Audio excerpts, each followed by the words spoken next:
In this video, I'm gonna talk about Yakuza 6, The Song of Life. Somebody's gonna have to tell me what the Song of Life is, cause I don't think I heard it anywhere. Nobody mentioned it, nobody played it, nobody sang it. I guess that subtitle has got about as much meaning as a game calling itself Rising Chronicle Origins. Anyway, new engine, buttersmooth presentation, and my FPS counter decided to become a roller coaster for reasons I could never explain. So, playing the karaoke minigame when the game itself wouldn't keep the rhythm proved to be a challenging experience. Fortunately, that was by far the most challenging aspect of the game. Things are easier. A lot easier.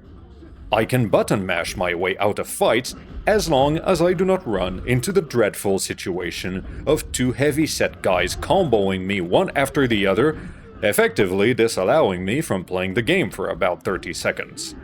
It takes a bit of leveling up, but eventually, I reach a point in which I can take on literally 20 guys all by myself and I can come out the victor.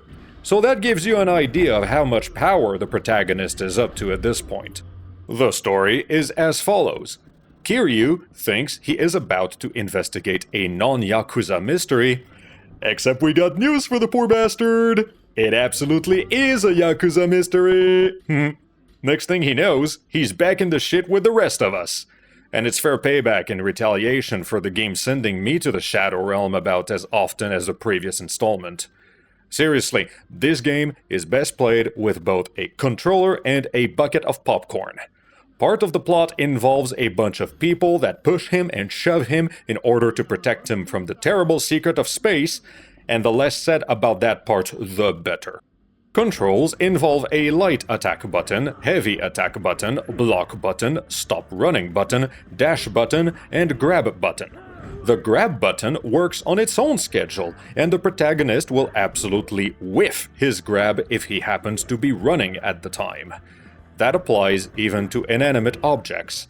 Kiryu can use his feet or his hands, not both at the same time.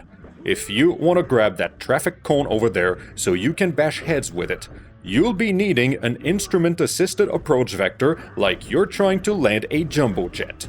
Trust me, you want to grab stuff. Hitting somebody with a potted plant does the work of at least a dozen punches and kicks. I'm not even kidding. That said, I'm nitpicking. I'm pointing out little faults in an experience that was, overall, very pleasant. Fights are sparse, and I can run away from them, even if they do trigger for real. If all else fails, I can swing a bicycle at them, and the fight's over. I can explore the city at my leisure most of the time. And the best of all, I can play Super Hang-On at will.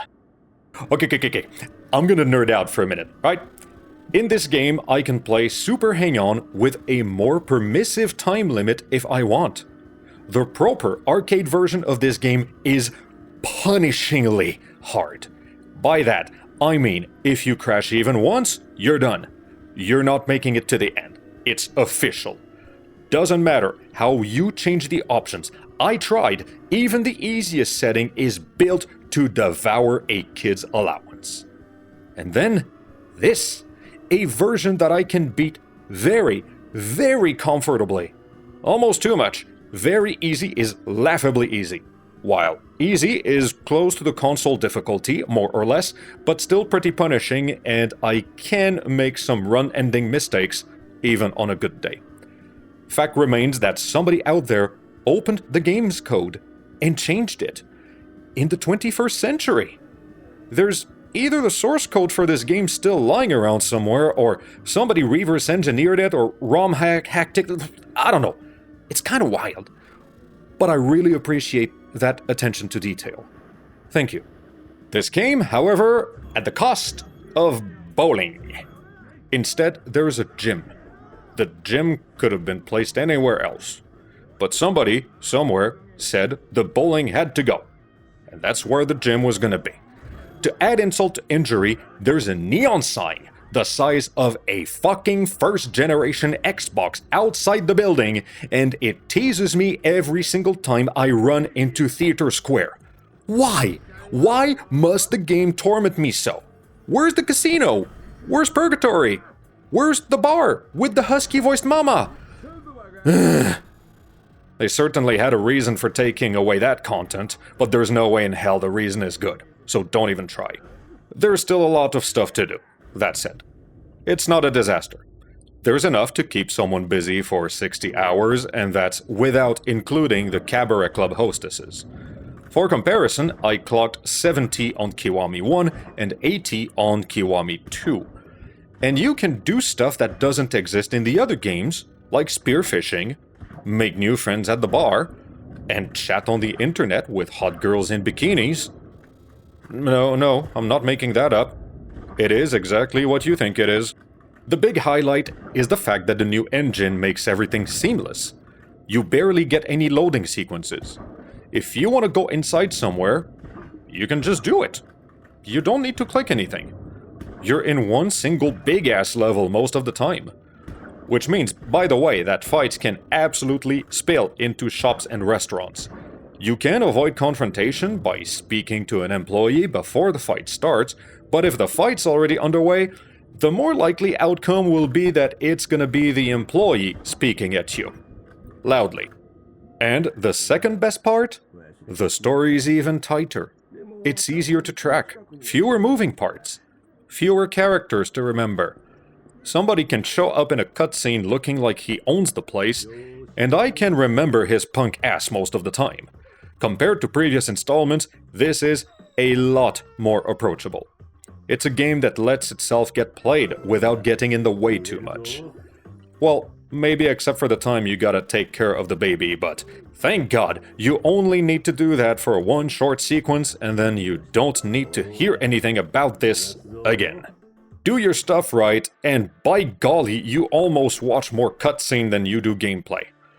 I know it's a dead horse, but screw it, it's my party and I'll cry if I want to. The real curious thing is that I gotta pay attention to the cutscenes because that's how I know what everyone's up to. The gameplay, I can put that on autopilot and bumble my way around because Kiryu can beat people up just by looking at them. Maybe I should have spent more time playing Mahjong or herding cats? It would have been a good way to cool down from all the heavy cutscenes where the real shit happens. I don't need to think hard when I play Mahjong. I can just cruise along and take solace in the fact that no matter what I'll do, I'll get sent to the cleaners anyway. It's a bizarre feeling, and I don't think I've ever had it before, but after I got done playing this, I didn't want to play anything whatsoever. At all. Usually, I just put the game aside and I get another one started and life continues on. Not this time. I didn't even want to move. At the time of writing this, my dryer beeped, and I didn't want to get up from my chair to go pick up the laundry. I just kept writing more paragraphs on my scripts because it was an excuse to keep my ass on the seat, tranquil and unmoving. I don't know if that's a good thing or a bad thing. Maybe it's because I overindulged too quickly? Maybe it's the realization of the end of the main line, and it's crashing down on me with all the weight of its previous servings. I'm happy, but I'm also a little queasy. I'm satisfied, but I'm also out of breath. I'm just gonna sit here in potato mode for the rest of the week and think of nothing at all.